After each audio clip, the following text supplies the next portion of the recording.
The morning sun streamed through the tall windows of LaGuardia Airport as Dr. Alan Chen rushed through the crowded terminal, his carry-on wheeling behind him. His dark blue sweater and jeans were a far cry from his usual surgical attire, but he planned to change into his suit once he landed in Chicago. Time wasn't on his side today. He had exactly 45 minutes to clear security and reach his gate. Inside his specialized metal carry-on case were the custom surgical instruments he'd spent years perfecting. These weren't just tools. They were extensions of his hands that had helped him perform over 1,000 successful neurosurgeries. Today, these instruments were meant for a particularly challenging operation, a young patient with a rare brain condition that few surgeons would dare to tackle. As he power-walked through the terminal, his phone buzzed again. The patient's parents were anxious, sending messages asking if he was on his way. Alan quickly typed back a reassuring response while navigating through the morning crowd. He couldn't help but smile, remembering how his own parents had once discouraged him from becoming a doctor, worried about the challenges he might face. 20 years and countless saved lives later, he knew he'd made the right choice. The security line snaked back and forth, filled with tired business travelers clutching their coffee cups and families trying to corral excited children. Alan checked his watch again, calculating the minutes. The surgery was scheduled for early afternoon. He had to make this flight. He'd been studying the patient's case for weeks, preparing for every possible complication.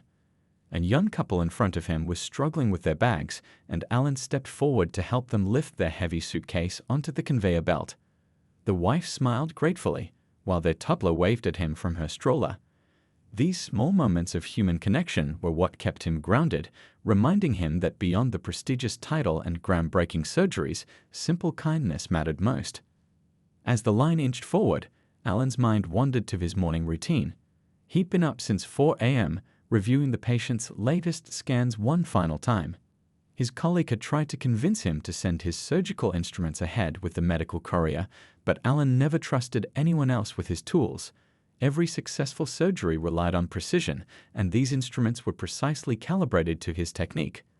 The regular bustle of the airport terminal provided a familiar soundtrack: rolling suitcases, muffled announcements, distant conversations in various languages, and the occasional laugh or cry of a child. Alan had flown this route dozens of times for consultations and surgeries, but today felt different. Maybe it was the extra coffee he'd had, or perhaps it was the complexity of the upcoming procedure. He reached the front of the security line, placing his bags on the conveyor belt. His special case always drew attention, but he was used to it. He'd learned to arrive early and carry extra documentation explaining the medical necessity of his instruments. Today, though, time was tight, and he could feel his heart rate picking up as he watched the TSA agent scrutinize his case on the X-ray screen. Behind him, a group of teenage volleyball players chatted excitedly about their upcoming tournament. Their energy was infectious, and Alan found himself smiling despite his rush. One of them had a slight limp, probably a sports injury, and his medical mind automatically began diagnosing possible causes. It was an occupational hazard he'd never managed to shake, this constant awareness of people's physical struggles. The TSA agent waved him through, and Alan quickly collected his belongings. As he readied his shoes, he overheard an elderly couple discussing their grandchildren.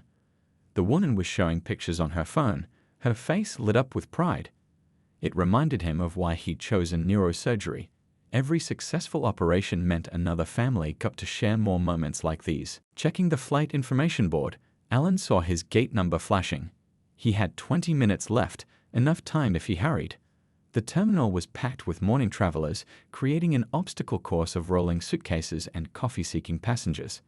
He navigated through the crowd with the same precision he used in the operating room, quickly but carefully making his way toward his gate.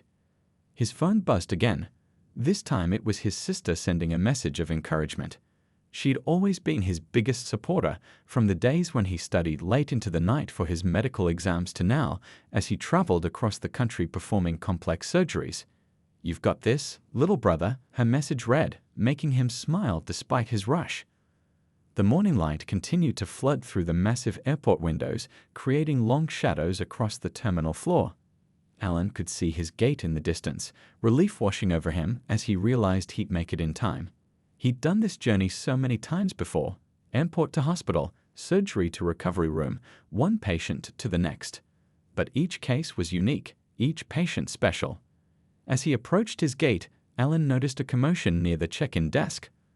A woman was frantically searching through her bags, her face etched with worry. He slowed his pace, his doctor's instinct to help kicking in, but the gate agent seemed to have the situation under control. Still, he made a mental note to check if assistance was needed once he got settled. Finding an empty seat near the gate, Alan finally had a moment to catch his breath. He pulled out his phone to send a quick update to the Chicago hospital. He was at the gate and would arrive on schedule. The surgical team, they would be preparing the operating room, ensuring everything was ready for the complex procedure ahead.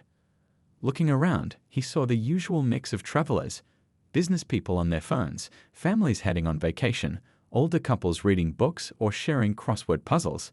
Each person had their own story, their own reason for being here this morning.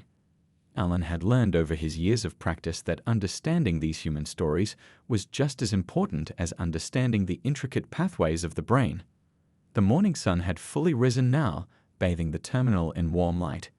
In a few hours, he would be in an operating room, doing what he did best, helping people, saving lives, making a difference. But for now, he was just another traveler waiting for his flight, carrying his special case of instruments that would soon be part of another person's story of healing and hope. The peaceful morning at Gate B7 shattered when a woman's sharp voice cut through the terminal. "My jewelry is missing," she announced, clutching her designer handbag. "I just checked my bag, and my grandmother's necklace is gone." Heads turned, and the calm atmosphere instantly shifted to one of tension and concern. Dr. Allen was reviewing his patient's files on his phone when he noticed two airport security officers walking purposefully through the waiting area. He barely glanced up, assuming they were conducting their routine patrol. But then they stopped directly in front of him, their shadows falling across his screen. "Sir, we need you to stand up slowly," one officer commanded, his hand resting on his belt. The other officer stood slightly behind, already speaking into his radio for backup. Alan looked up, confusion crossing his face as he realized they were addressing him. Around him, other passengers began to stare, some subtly shifting away from his seat. "Is there a problem?" Alan asked calmly, though his heart had started racing. He'd been in similar situations before, too many to count, but it never got easier. He slowly rose from his seat, acutely aware of how his height might be perceived as threatening. The officers took a step back, their stance widening. "We've received a report of missing jewelry," the first officer stated, his eyes fixed on Alan's metal case. "We need to check your belongings." By now, other passengers were openly watching, some holding up their phones to record the scene. The woman who'd reported the theft stood near the gate desk, pointing in Alan's direction and whispering to another security officer. "I understand," Alan replied, maintaining his professional composure. "I'm a neurosurgeon heading to Chicago for an emergency surgery. This case contains my surgical instruments." He reached for his hospital ID, moving deliberately to avoid any misunderstanding. But before he could grab it, the second officer stepped forward. "Keep your hands where we can see them, sir," he ordered. More security personnel arrived, creating a loose circle around Alan. The morning sun that had seemed so peaceful earlier now felt like a spotlight, highlighting every uncomfortable moment of the scene. Nearby, a businessman who'd been friendly just minutes ago now clutched his laptop bag closer. A mother pulled her curious child behind her, whispering something in his ear. The gate area had become unnaturally quiet, save for the shuffling of feet and the mechanical whir of phones recording. "My medical credentials are in my wallet," Alan explained, his voice steady despite the humiliation burning in his chest. "I can show you my hospital ID, my medical license, and the documentation for these surgical instruments." He could feel sweat forming on his forehead, not from fear, but from the knowledge that every minute spent here was a minute away from his patient in Chicago. The woman who'd lost her jewelry spoke up from behind the officers. "I saw him near my seat earlier," she called out, though Alan knew he hadn't moved from his spot since arriving at the gate. The accusation hung in the air, heavy with implications that had nothing to do with missing jewelry and everything to do with assumptions. More passengers gathered around the edges of the scene, their expressions ranging from discomfort to outright suspicion. Alan noticed a few sympathetic faces in the crowd, people who seemed to recognize the injustice unfolding, but they remained silent, perhaps unsure how to help or unwilling to get involved. "Sir, we need to check your case," the first officer insisted, gesturing toward Alan's surgical equipment. "Please place it on the chair and step back." Alan's mind raced. These were precision instruments, calibrated specifically for today's delicate procedure. Any mishandling could affect their accuracy. "These are sterile medical instruments," he tried to explain, maintaining his professional tone. "They're precisely calibrated for brain surgery. I have documentation." But his words were cut off by the arrival of more security personnel, their walkie-talkies crackling with static and coded messages. The morning light continued to stream through the terminal windows, creating harsh shadows that seemed to divide the gate area into distinct camps: those who assumed guilt and those who recognized something wasn't right about this situation. A young intern from another hospital, recognizing the type of surgical case Alan carried, tried to speak up but was quickly hushed by her companion. Time seemed to slow down as Alan watched one of the officers reach for his case. Years of training and experience had taught him to remain calm in high-pressure situations, but this was different. This wasn't about steady hands in an operating room. This was about dignity being stripped away in public, about assumptions that no amount of education or achievement could seem to overcome. Some passengers had begun to murmur among themselves. "Better safe than sorry," one man said loudly enough to be heard. "You never know these days." Others shifted uncomfortably in their seats, eyes darting between their phones and the scene unfolding before them. The sound of clicking cameras had become a constant backdrop. Just as one of the officers began to reach for Alan's wallet to check his ID, a commotion from the other side of the gate area drew everyone's attention. Someone was calling for help, their voice filled with panic. The next few moments would change everything, but for now, Alan stood surrounded by security, watching his carefully planned morning unravel, wondering if his patient in Chicago would pay the price for these baseless suspicions. The air in the terminal felt thick with tension, the usual airport sounds muffled by the drama unfolding at Gate B7. Another officer approached with a clipboard, presumably to take down information, while the woman who'd reported the theft continued to make accusations from her safe distance behind the security personnel. Little did anyone know that the next few minutes would completely transform this scene, challenging every assumption made that morning and forcing everyone present to confront their own biases in a way they'd never forget. The tension at Gate B7 reached its peak as more security officers arrived. Dr. Alan watched helplessly as they began examining his surgical case, their gloved hands handling his precision instruments with all the care of airport luggage. The woman who'd reported the theft stood nearby, arms crossed, nodding with satisfaction at the unfolding scene. "These instruments are worth more than any jewelry," Alan explained, trying to keep the frustration from his voice. "They're calibrated specifically for brain surgery." But his words seemed to float away in the recycled airport air, lost among the whispers and camera clicks of the growing crowd. A young security officer picked up one of the instruments, turning it over in his hands. "What's this one for?" he asked, his tone somewhere between suspicious and genuinely curious. Before Alan could answer, an older officer cut in, "Sir, just let us do our job." The crowd around them had grown larger, with some passengers standing on chairs to get a better view. Their phones created a sea of raised hands, all recording what they assumed would be another viral video of airport drama. Some were already typing on their phones, probably sharing the scene on social media without context or consideration. "I have a patient waiting," Alan said, checking his watch. The surgery in Chicago was scheduled for early afternoon, and every minute of delay increased the risks. "A young person's life depends on these instruments and my expertise." His voice carried through the gate area, causing a few passengers to lower their phones, perhaps finally seeing the human cost of this situation. One of the officers was speaking into his radio, requesting someone from higher up to come assess the situation. The morning sun had shifted, casting long shadows across the terminal floor. Alan noticed a flight attendant watching from behind the gate desk, her expression troubled as she spoke quietly into her phone. Suddenly, a young man pushed through the crowd. "I think I saw something," he called out, slightly out of breath. By the water fountain, there was someone acting suspicious, going through a bag. The security officers exchanged glances, but none moved from their position around Alan. "We'll check that out," one officer said dismissively, "but right now, we need to complete this investigation." The young man who'd spoken up shook his head in frustration and disappeared back into the crowd, leaving Alan to wonder if a real lead was being ignored in favor of an easier target. The woman who'd reported the theft had moved closer now, peering at Alan's case. "Those could be anything," she declared loudly. "How do we know they're really medical tools?" A few murmurs of agreement rippled through the crowd, while others shifted uncomfortably at the obvious prejudice in her tone.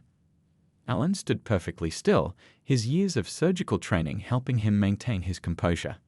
He'd learned early in his career that showing any sign of anger or frustration would only make situations like this worse.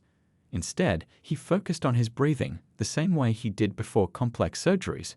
An older gentleman in a business suit stepped forward from the crowd. "This is ridiculous," he said, his voice carrying authority. "Can't you see you're harassing a medical professional?" But security quickly waved him back, creating an even wider circle around Alan and his case. The scene had taken on a surreal quality. Here he was, a neurosurgeon with 20 years of experience, being treated like a common thief. The irony wasn't lost on him. His hands, which had saved countless lives, were now being viewed as potentially criminal. More passengers had gathered, their conversations creating a low buzz of speculation. Some defended the security officers, saying they were just doing their job. Others questioned the basis of the search, pointing out the obvious targeting. The division in the crowd reflected larger societal tensions, all playing out at Gate B7 on what should have been a routine Tuesday morning. "Sir, we're going to need to take this case for further inspection," one of the officers announced, reaching for the handle. Alan felt his heart rate spike. Those instruments were essential for the upcoming surgery. They couldn't be replaced at short notice. "Please," he said, his professional demeanor cracking slightly. "There's a 16-year-old waiting for surgery in Chicago. Without these specific instruments." He trailed off, seeing the indifference in some officers' faces and the uncertainty in others.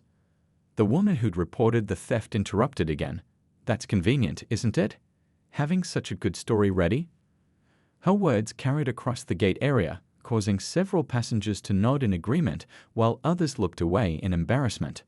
The morning light continued to stream through the terminal windows, highlighting the faces in the crowd, some angry, some concerned, some ashamed, and some simply entertained by the drama. The airport's usual sounds seemed muffled, as if the whole terminal was holding its breath, waiting to see what would happen next. Just then, a commotion erupted at the back of the crowd. People began turning away from the scene around Alan, their attention drawn to something else. Raised voices and gasps could be heard, followed by a sound that made Alan's medical instincts kick in instantly, the unmistakable thud of a body hitting the floor. The next few moments would change everything, but for now, the security officers still held their positions, seemingly unaware that their next actions would soon be scrutinized by millions of people across social media and national news. A woman's scream pierced through the tense atmosphere at Gate B7. "Help! Someone help! He's having a seizure!" The crowd that had been so focused on Dr. Allen's interrogation suddenly parted, revealing a man convulsing on the floor near the water fountain. Without hesitation, Allen's medical instincts took over. "Let me through," he said firmly, no longer the accused but a doctor responding to an emergency. When the security officers hesitated, he spoke with the authority that had saved countless lives in his operating room. "That man needs immediate medical attention. Every second counts." Two of the younger officers exchanged uncertain glances, but the man's violent seizure left no time for debate.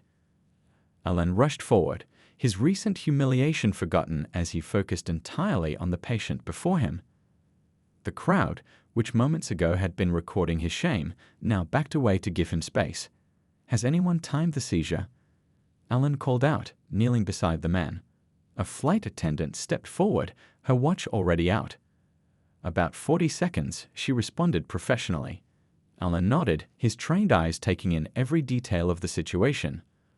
The man on the floor was well-dressed in an expensive suit, now disheveled from the seizure.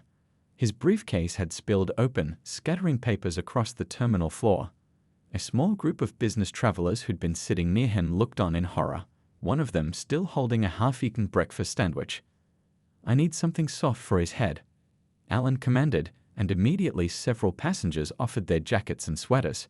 He chose a rolled-up cardigan, carefully placing it under the man's head to prevent injury. The terminal's bright morning light illuminated the scene as Alan worked, his movements precise and confident. The woman who had accused him of theft stood frozen, her hand covering her mouth.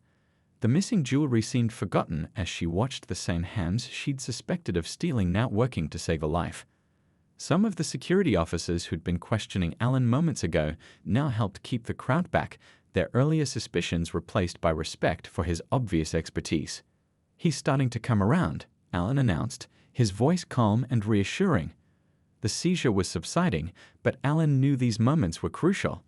He checked the man's breathing and pulse, his fingers moving with the same precision they used in brain surgery. A distinguished-looking older woman pushed through the crowd, her face etched with worry. "That's my husband," she said breathlessly. "He's never had a seizure before." Alan motioned her closer while maintaining his focus on the patient. "Has he complained of any headaches recently? Any unusual symptoms?" Alan asked, his diagnostic mind already working through possibilities. The wife nodded, tears forming in her eyes. "He's been having terrible headaches for weeks. The doctors couldn't figure out why." Alan listened intently as she spoke, while continuing to monitor her husband's vital signs. The man was slowly regaining consciousness, his eyes flickering open with confusion. The crowd watched in respectful silence. Many of the same phones that had been recording the earlier confrontation now captured this remarkable turn of events. "I'm Dr. Alan Chen," he said gently to the disoriented man. "You're at LaGuardia Airport and you've just had a seizure. Try not to move too quickly." The man blinked, struggling to focus. His wife knelt beside him, holding his hand. One of the security officers who'd been questioning Alan earlier stepped forward with a bottle of water. "Thank you," Alan said, accepting it with a nod. The officer's face showed a mix of shame and admiration, a stark contrast to his suspicious glare from just minutes ago. The terminal's usual bustle had completely stopped. Every person at Gate B7 stood transfixed, watching as the doctor they'd recently suspected of theft now demonstrated why his medical bag contained such precise instruments. The morning sun streamed through the windows, creating an almost theatrical spotlight on the scene. "Those headaches you've been having," Alan said to his patient, who was now sitting up with support, "they need immediate attention." He pulled out his phone and quickly scrolled through his contacts. "I know an excellent neurologist here in New York. I'd strongly advise getting an MRI today." The wife squeezed her husband's hand tighter. "But you're a neurosurgeon," she said, recognition dawning on her face. "I've seen you on medical documentaries. You're the one who pioneered that new technique for brain tumor removal." A murmur went through the crowd. The same passengers who had shifted away from Alan earlier now pressed forward, eager to help. Someone offered their business card, saying they could drive the couple to the hospital. Another person, a nurse, stepped forward to assist with monitoring the patient's condition. The security officers stood awkwardly to the side, their earlier show of authority deflated. The woman who'd reported the jewelry theft had disappeared into the crowd, perhaps seeking to avoid the uncomfortable spotlight of her mistaken accusations. As airport medical staff finally arrived with a wheelchair, Alan provided them with a detailed report of the seizure and his observations. His professional demeanor never wavered, despite the dramatic shift in how everyone around him now regarded his presence. The head of airport security approached, clearing his throat. "Doctor, your flight," he began, gesturing to the gate where boarding had been delayed. "We apologize for the misunderstanding and will arrange for priority boarding." But Alan was already shaking his head, his attention still focused on his unexpected patient. "I need to make sure he gets proper medical attention," he said firmly. "There's another surgeon who can handle my Chicago case. This man's symptoms suggest something that needs immediate investigation." The crowd, still watching intently, witnessed something remarkable. A man who, despite being wrongly accused and humiliated, chose to stay and help the very people who had doubted him. Some passengers wiped away tears, while others looked down at their phones, perhaps reconsidering the accusations they'd been so quick to share on social media.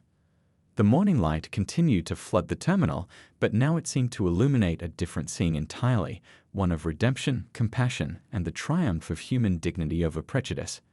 As Alan helped the medical team situate his patient in the wheelchair, the terminal erupted in spontaneous applause. As the applause faded in Gate B7, a new commotion caught everyone's attention. A security officer was running towards the group, slightly out of breath. "We found the jewelry," he announced. Behind him, another officer was escorting a young man in a crisp business suit who was protesting loudly about his innocence. The wife of the seizure patient, still holding her husband's hand by the wheelchair, gasped in recognition. "He was sitting next to me earlier," she said, pointing at the man being detained. "I remember because he kept getting up and moving around." The scene unfolded like a movie in front of the gathered crowd. The young man in the suit had been caught trying to slip away during the medical emergency. When security checked the bathroom trash can, they found an empty jewelry box wrapped in paper towels. The necklace itself was discovered tucked into the suspect's sock. Dr. Allen stood quietly to the side, watching as the woman who had accused him earlier rushed forward to identify her jewelry. Her face was flushed with embarrassment as she glanced in his direction, the weight of her false accusations visible in her expression. The head of airport security approached Alan again, this time with genuine remorse in his voice. "Doctor, we owe you more than just an apology," he said, his badge glinting in the morning light. "The way we handled this situation, it was completely unprofessional." Alan raised his hand to stop him. "Right now, my concern is for this patient," he said, turning back to the man in the wheelchair. The airport medical team had arrived with proper equipment, and Alan carefully shared his observations with them. "The pattern of his seizure, combined with those recurring headaches, suggests we might be looking at something serious," he explained to the medical team. The wife's eyes widened with worry, but Alan's calm and professional demeanor seemed to reassure her. Meanwhile, the crowd that had gathered was beginning to disperse, but not before many passengers approached Alan to offer their own apologies. A young boy tapped on his mother's sleeve and asked loudly, "Mom, is he a superhero?" The question brought gentle laughter to the tense atmosphere. The businessman who'd tried to speak up earlier returned, this time with his phone out. "Doctor, I've taken the liberty of contacting the hospital in Chicago," he said. "I'm on their board of directors. They've already arranged for another surgeon to handle your case, and they completely understand the situation." Relief washed over Alan's face. His patient in Chicago would still receive care. He turned to thank the businessman, but was interrupted by more commotion. The real thief was now trying to explain himself to the police who had arrived, his professional demeanor crumbling as he realized the severity of his situation. "I never thought," the woman who'd lost her jewelry began, approaching Alan with tears in her eyes. "I just assumed. I'm so sorry." Her voice cracked with emotion. Alan nodded acknowledgement but kept his focus on ensuring his unexpected patient was receiving proper care. The terminal had become a flurry of activity. Police officers were taking statements about the theft, airport officials were apologizing to various parties, and many passengers were still recording everything on their phones. But in the midst of all this chaos, Alan maintained his professional composure, discussing treatment options with the medical team. "I've contacted Dr. Reynolds at New York Presbyterian," he told the patient's wife. "She's expecting you in the emergency room. I'll call ahead with more details about what I observed during the seizure." The wife grasped his hand, tears of gratitude streaming down her face. A young airport employee pushed through the crowd with Alan's surgical case, handling it with exaggerated care now that everyone knew its importance. "Your instruments, doctor," she said respectfully. "We've made sure everything is exactly as it was." The morning sun had risen higher now, its rays catching the metal instruments as Alan quickly checked them. Each tool was a testament to years of training and dedication, tools that had helped him save countless lives. The same tools that, just moments ago, had been viewed with suspicion. News of what had happened was spreading through the terminal. Passengers from other gates were walking by, trying to catch a glimpse of the doctor who had been wrongly accused and then saved a life. Some were already showing others viral videos of the incident on their phones. The head of security returned once more, this time with official paperwork. "We need to document everything that happened," he explained. "And we'll be using this incident in our future training programs, if you'll permit it," This should never happen again. Alan finally allowed himself to sit down, the adrenaline of the past hour beginning to wear off. A flight attendant brought him a cup of coffee, and others quickly offered him snacks from their bags. The same people who had stepped away from him earlier now wanted to show their support. The patient, now more alert in his wheelchair, reached out to grasp Alan's hand. "Thank you," he said quietly, "not just for helping me, but for showing everyone what real character looks like." His wife nodded in agreement, still wiping tears from her eyes. As the medical team prepared to transport the patient to the hospital, Alan wrote down his personal number. "Call me after you've seen Dr. Reynolds," he told them. "I'd like to follow up on your case." The genuine concern in his voice touched everyone within earshot. The terminal was slowly returning to its normal rhythm, but something had changed. The passengers who had witnessed everything shared knowing looks, as if they had all learned a powerful lesson about prejudice and judgment. Some were already sharing the story on social media, but now the narrative was very different from what they had initially assumed. As Alan gathered his belongings, preparing to head to the hospital with his unexpected patient, a young aspiring medical student approached him. "Doctor," she said hesitantly, "what you did today, that's the kind of doctor I want to be." Alan smiled warmly at her. "Remember this day," he said. "Sometimes the most important lessons in medicine have nothing to do with medical procedures at all." The morning's events would soon make headlines across the country, but for now, Gate B7 was quietly returning to normal. The sun continued to stream through the windows, illuminating an empty chair where prejudice had briefly cast its shadow, only to be overcome by the power of human dignity and professional dedication. The events at Gate B7 spread across social media like wildfire. By evening, millions had watched videos of the incident, and news channels were running the story on repeat. But in a quiet hospital room at New York Presbyterian, Dr. Alan sat with his unexpected patient and his wife, reviewing the results of an emergency MRI scan. "The headaches, the seizure, they all make sense now," Alan explained gently, pointing to a spot on the scan. The images revealed a small tumor pressing against a vital area of the brain. It wasn't a death sentence, but it needed immediate attention. The couple held hands tightly as they absorbed the news. The wife looked up at Alan, her eyes filled with a mix of fear and hope. If it weren't for what happened at the airport, she trailed off, unable to finish the thought. Her husband squeezed her hand, both of them knowing that a mistaken accusation had accidentally led them to a life-saving discovery. Outside the hospital room, reporters had gathered, eager to cover the story. But Alan had instructed the hospital staff to keep them away. This wasn't about him or what had happened at the airport anymore. It was about his patient's health and privacy. Dr. Reynolds, the neurologist Alan had called earlier, joined them in the room. "The location is tricky," she said, studying the scans. "But Dr. Alan's surgical technique would be perfect for this type of tumor." She looked at him questioningly. Alan nodded without hesitation. "I'll cancel my other appointments for the week," he said. The irony wasn't lost on anyone. The doctor who had been prevented from flying to one surgery was now exactly where he needed to be for another. Meanwhile, back at LaGuardia Airport, things were changing. The head of security had called an emergency staff meeting. The videos from that morning played on a large screen as officers shifted uncomfortably in their seats. "This is not who we are," the security chief declared. "And this is not who we will be." The story had touched a nerve across the country. Social media was flooded with similar stories from minority professionals, doctors, lawyers, engineers, who had faced comparable prejudice. But there was something different about this incident. Perhaps it was the dramatic turn of events, or the way Alan had responded with such dignity and professionalism.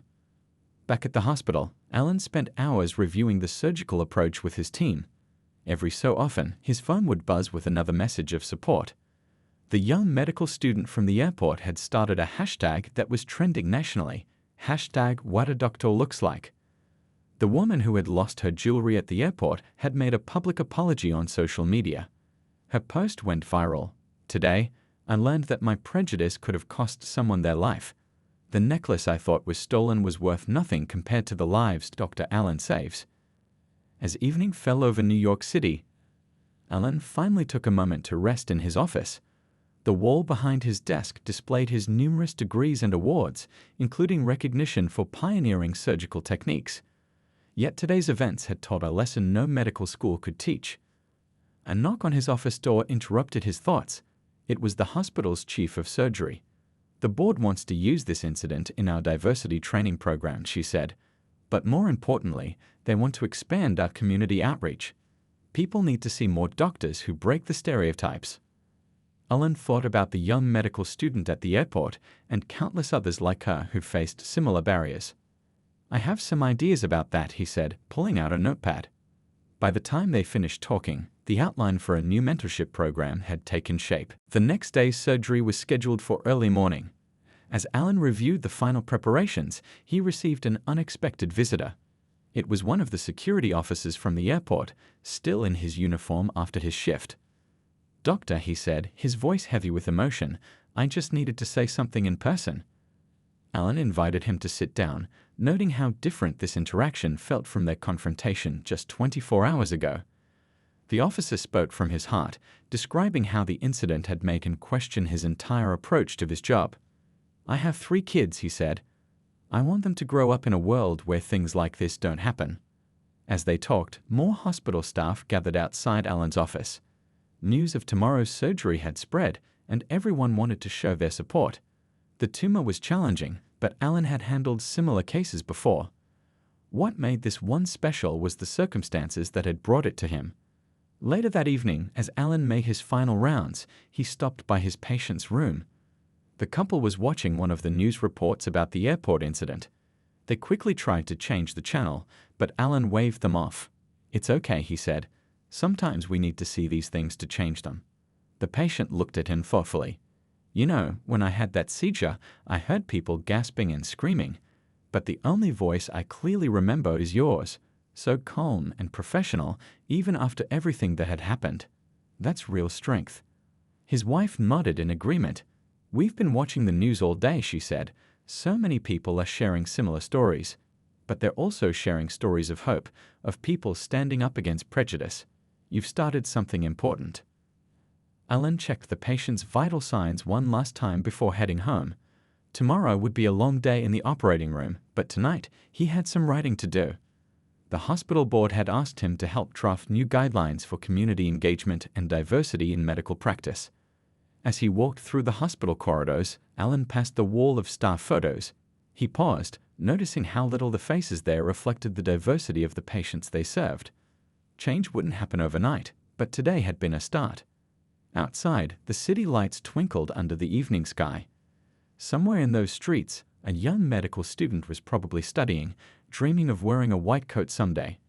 Thanks to today's events, maybe her path would be a little easier. Tomorrow's surgery would be just one of many in Alan's career. But today's lesson about prejudice and professionalism would touch countless lives, creating ripples of change far beyond the walls of any hospital or airport. 3 months had passed since the incident at LaGuardia Airport. The morning sun streamed through the windows of the airport's main conference room, where Dr. Allen stood before a group of security officers, airline staff, and airport administrators. The room was packed, with people even standing along the walls. "That day changed more than just one life," Alan began, gesturing to the presentation screen behind him.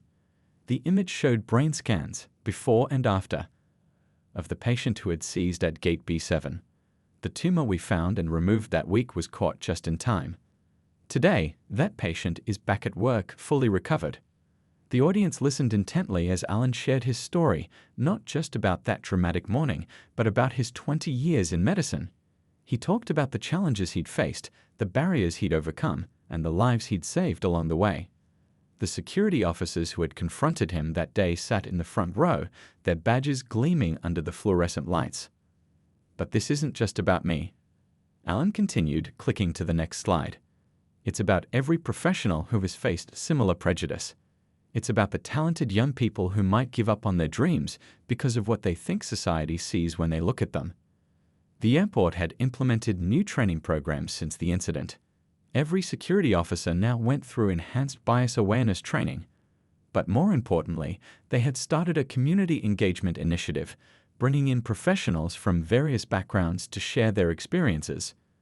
In the back of the room sat the young medical student from that day, now part of a mentorship program Alan had helped establish. Next to her were several other students, their faces glowing with inspiration as they watched their mentor speak. "The patient from that day sent me this yesterday," Alan said, showing a photo on the screen. It was a family picture, the man who had seized, surrounded by his loved ones at a graduation ceremony.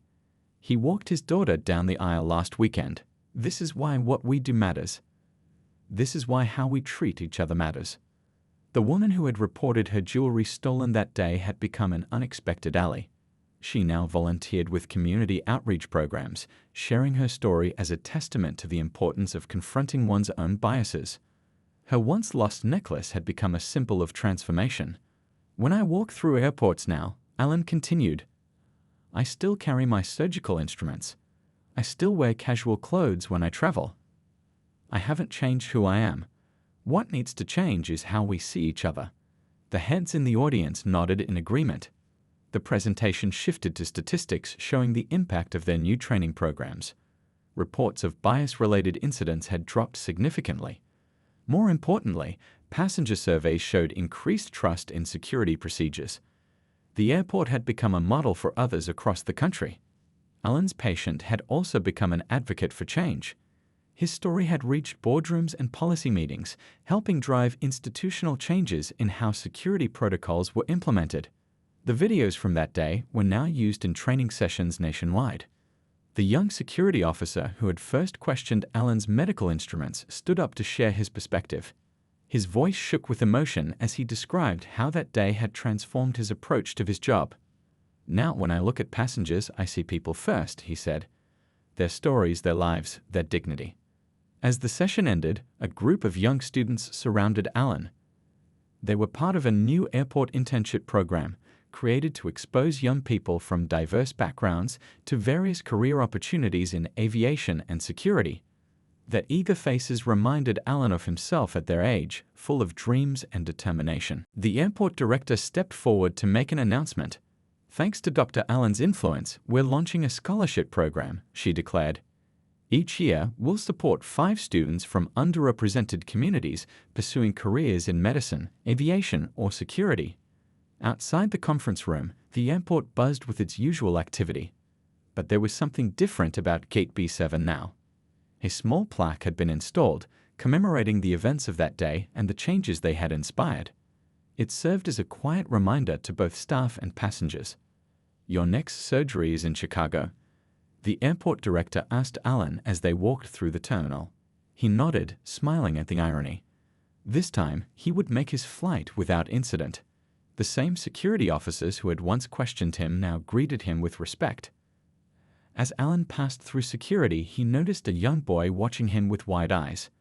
The child turned to his mother and whispered something that made her smile. These small moments of recognition and respect were the real measure of how things had changed. The final slide of Alan's presentation had shown a simple message. Every person who passes through these gates carries a story. Our job is not just to ensure safety, but to protect human dignity. The words now hung in the security office, alongside photos of the diverse team that kept the airport running. Before boarding his flight, Alan received one last text message. It was from his former patient, sharing another family photo. "Thanks to you," the message read, "I'm here to make more memories like these." It was moments like these that made all the challenges worthwhile. As his plane took off into the morning sky, Alan thought about how a single incident had sparked such widespread change. The medical student who had witnessed everything was now inspiring others through her own story. The security officers had become advocates for reform. Even the woman who had lost her jewelry had found a new purpose in promoting understanding. The story of Gate B7 had become more than just a viral video or a news headline. It had become a catalyst for change, a reminder that sometimes the most powerful transformations begin with a moment of crisis turned into an opportunity for growth. As New York disappeared beneath the clouds, Alan opened his laptop to review his next case. The surgical instruments that had once been viewed with suspicion now rested safely in the overhead compartment, each one ready to help save another life. Sometimes, he realized, the most important changes in society begin with a single moment of understanding. The end of this story marked the beginning of many others, stories of young professionals following their dreams, of barriers being broken, and of people learning to see beyond their first impressions. Gate B7 had become more than just another airport gate. It had become a symbol of how humanity can triumph over prejudice, one person, one moment, one change at a time.